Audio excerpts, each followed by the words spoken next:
PM Shri Atal उत्कृष्ट राजकीय inter college भटखोला में शनिवार सुबह एक सनसनीखेज वारदात सामने आई, जहां विद्यालय के प्रभारी प्रधानाचार्य दयानंद टमटा की विद्यालय के ही क्लर्क नवल किशोर सोराड़ी द्वारा चाकू मारकर निर्मम हत्या कर दी गई। शनिवार सुबह करीब 7 बजे विद्यालय के शिक्षक गोकुल चंद्र और शिक्षिका यशवंती तिरुआ के साथ प्रभारी प्रधानाचार्य स्कूल जा रहे थे। मुख्य सड़क से स्कूल के रास्ते पर प्रधानाचार्य अन्य शिक्षकों से थोड़े पीछे चल रहे थे, तभी अचानक उनकी चीख सुनाई दी। शिक्षकों ने जब पीछे मुड़कर देखा तो प्रधानाचार्य जमीन पर लहूलुहान गिरे हुए थे और आरोपी प्रशासनिक अधिकारी हाथ में खून से सना चाकू लिए पास ही खड़ा था। लोगों को अपनी ओर आता देख आरोपी चाकू फेंककर मौके से फरार हो गया।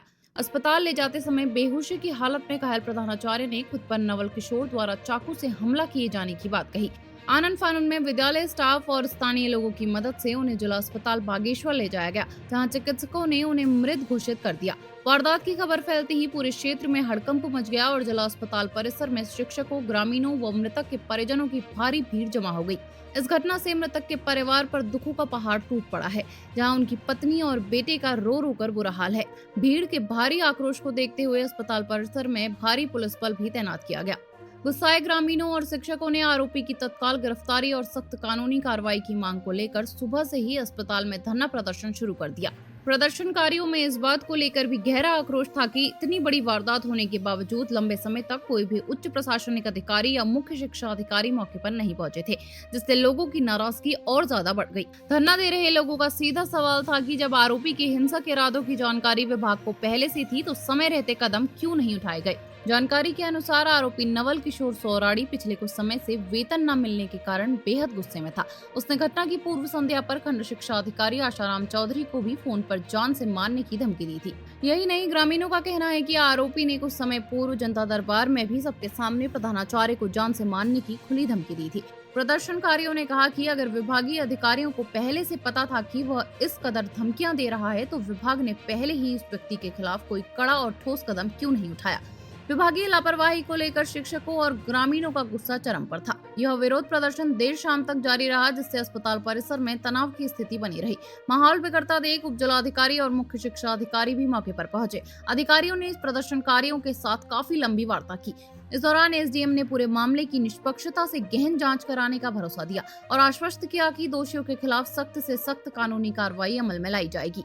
अधिकारियों की लंबी समझाइश, मान मनोबल और जांच के ठोस आश्वासन के बाद देर शाम धरना समाप्त किया गया, जिसके बाद शव का पोस्टमार्टम कर शव परिजनों के सुपुर्द किया गया। मृतक के परिजनों, शिक्षकों और स्थानीय लोगों की बस अब एक मांग है, हत्यारे को कड़ी से कड़ी सजा दी जाए।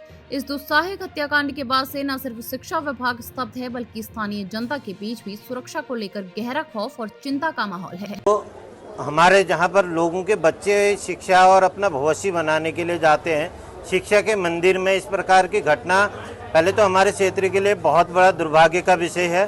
दूसरा, आज मतलब अपराधियों को बहुत ही ज़्यादा निरंकुश हो चुके हैं, उनके अंदर में बिल्कुल किसी भी प्रकार का कोई भय का वातावरण नहीं है। स्कूल में इस प्रकार की घटना होना और वो भी एक प्रधानाचार्य पर इस प्रकार से व्यवहार होना, ये तो बहुत ही बड़े दुर्भाग्य का विषय है। और हम उनके बारे में जानते हैं, वो बहुत ही साधारण व्यक्ति थे, किसी प्रकार का उनका व्यवहार किसी के साथ भी नहीं रहता था और ऐसी घटना होना हम सबके लिए बहुत ही दुर्भाग्य का विषय है। और इस शांतिवादियों में अगर इस प्रकार के अपराध को बढ़ावा मिलना कहीं न कहीं ये चिंता का विषय है।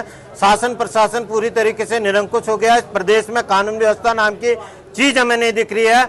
आखिर वो भय का जो वातावरण पूरे क्षेत्र में, पूरे खरेई में जो इस समय की दर्द हो रखा, जो घटनाएं घटी है, उससे लोगों में बहुत बड़ा आक्रोश है, जन आक्रोश है। हम इसकी तुरंत त्वरित कार्रवाई से उनको फांसी की सजा मिलनी चाहिए।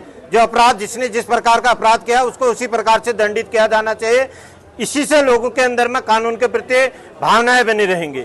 आज जिस प्रकार से ये घटना घटी है, इससे पूरे लोगों में आक्रोश है और शासन प्रशासन भी यहाँ पर बहुत ज्यादा दुरुस्त नहीं दिख रहा है, जिसकी हम घोर निंदा करते हैं। और क्षेत्र की जनता बिल्कुल अपने धैर्य को बनाए हुए है। उसका हमको लग रहा है कि शासन प्रशासन फायदा उठाने की कोशिश कर रहा है। अगर तुरंत उसको जेल में डाला जाना चाहिए, उसके बाद कार्रवाई आगे होनी चाहिए, हमारा कहना ये है। और सख्त से सख्त। हाँ, तो उन्होंने फोन पर जब धमकी दिया तो हमने कारण पूछा, उसके बाद उनको आज बात हो गई। शाम को बुलाया था कि तुम्हारा जो जिस वजह से तुम गुस्सा हो, तुम्हारा वेतन नहीं निकला है, तो आप एक प्रत्यावेदन दे दो, और अभी तक हमने बताया नहीं, हम आपका वेतन निकाल लेंगे। फिर उनके द्वारा बताया गया कि हमें विद्यालय के लोग हमसे प्रति नफरत रखते हैं, तो हमने उनसे कहा कि आप कभी पहले बताए होते तो आपको वहाँ से व्यवस्था कर देते कहीं अन्यत्र, तो आप एक प्रत्यावेदन देना, हम आपको विद्यालय से दूसरी जगह पर लगवा देंगे। उसने यही बताया कि मैं आप करके यही बात कही गई, ज़्यादा देर बात नहीं हुई, थोड़ी देर बात हुई उसकी, फिर उसने फ़ोन काट दिया कि मैं आकर के आपको जो है कल वहाँ पिटाई करूँगा।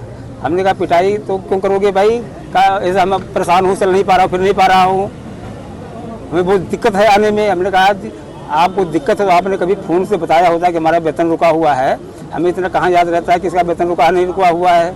आपने कोई प्रत्यावेदन दिया ना, आकर के बताया, मुझे फ़ोन किया, तो आप जो है प्रत्यावेदन दे दीजिए, आप मुझे पता लग गया है, आप कल आ जाइए कार्यालय में, हम आपको जो है वेतन निकाल देंगे। नहीं अटैच नहीं हुआ है, बधिया कोर्ट से जो है प्रमोशन पर आकर के यहाँ ज्वाइन किए हैं। हाँ, मूल तैनाती मूल से भी तैनात हुए हैं, वो व्यवस्था में नहीं। अब विभाग से मालूम करते हैं जो भी संभव कार्रवाई होगी। वेतन उसका फरवरी से माह से रुका हुआ है, वो अरेस्ट हो गए हैं, इस संज्ञान में आ गया है, FIR दर्ज भी हो गई है, कभी मंगा रहा हूँ, अगर नहीं दर्ज होगी तो FIR दर्ज कराई जाएगी विभाग की तरफ से भी उनके खिलाफ में।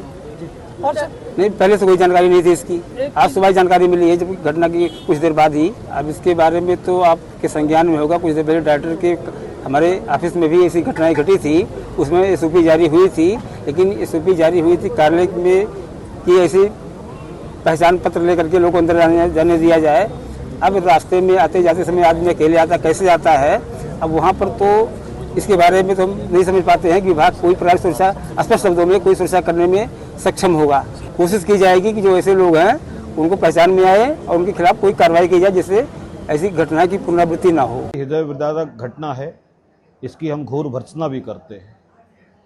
पूरे देश में जिस तरह से नफरत का माहौल है, जिस तरीके से भारतीय जनता पार्टी ने जिस तरीके से पूरे देश और प्रदेश में माहौल बनाया है, बलात्कारियों को जब सज़ा या बेल मिलने पर जब छूटते हैं तो माल्यार्पण उनका होता है, तो ये कहीं ना कहीं दर्शाता है कि कानून व्यवस्था ध्वस्त है। जिस तरीके से कमज़ोर व्यक्तियों को निशाना बनाकर लगातार इस तरह की आपराधिक घटना होती हैं, इस घटना में कहीं ना कहीं दोषी अधिकारी और कर्मचारी भी हैं, जो जिनको पहले से पता था, जिनने वेतन रोका, आज वो शिक्षा महकमा कहीं ना कहीं कटघरे पे खड़ा है। तो मैं आपके चैनलों के माध्यम से कहना चाहता हूँ कि ये नफ़रत का माहौल जो पूरे देश और प्रदेश में बना हुआ है, इस नफ़रत के माहौल के खिलाफ लोगों को जागरूक होना पड़ेगा, क्योंकि लोगों ने अपने मन में इस तरह से नफ़रती लोगों ने अपने मन में धारणा बना ली है कि किस तरीके से किसी भी तरह से अगर कोई दंड, अगर अपराध वो करते हैं तो उनको पता है कि उस अपराध में उनको कहीं ना कहीं दंड से कहीं भी दंड मिलने वाला नहीं है। तो ये नफ़रत का माहौल जिस तरीके से परोसा गया है, इस नफ़रत के माहौल पे हम लोगों को विचार करना चाहिए और आगे आने वाले समय में इस नफ़रती माहौल को हमने सुधारने का प्रयास करना है। आज दिनांक 18/7/26 को प्रातः 7:30 बजे के आसपास थाना झिरोली को सूचना मिली कि वहाँ पर राजकीय इंटर कॉलेज भटकोला है, वहाँ से किसी के द्वारा सूचना दी गई कि यहाँ पर जो है किसी को चाकू मार दिया गया है। इस पर हमारी पुलिस टीम मौके पर पहुँची और पता करने पर मालूम पड़ा कि जो है वो भटकोला GIC भटकोला के प्रभारी प्रिंसिपल हैं और उनको किसी बाबू के द्वारा जो है चाकू से उनके ऊपर वार किया गया है। इस पर उनको जो है हॉस्पिटल के लिए रवाना किया गया तथा पुलिस वहाँ मौके पर हॉस्पिटल पहुँचने के बाद जो है उनकी जो है डॉक्टर के द्वारा उनको मृत घोषित किया गया। इसमें अग्रिम कानूनी कार्रवाई प्रचलित है। पुलिस जो है विभागीय एंगल देख रही है कि उनका आपस में किस प्रकार का सामंजस्य था। इसके अलावा जो है अन्य इनके पारिवारिक एंगल और अन्य आसपास के लोगों से कोई इनका झगड़ा या बातचीत हुई थी, इस प्रकार के एंगल भी देखे जा रहे हैं। इस मामले में जो है पुलिस कार्रवाई प्रचलित है और जल्दी ही गिरफ्तारी कर ली जाएगी।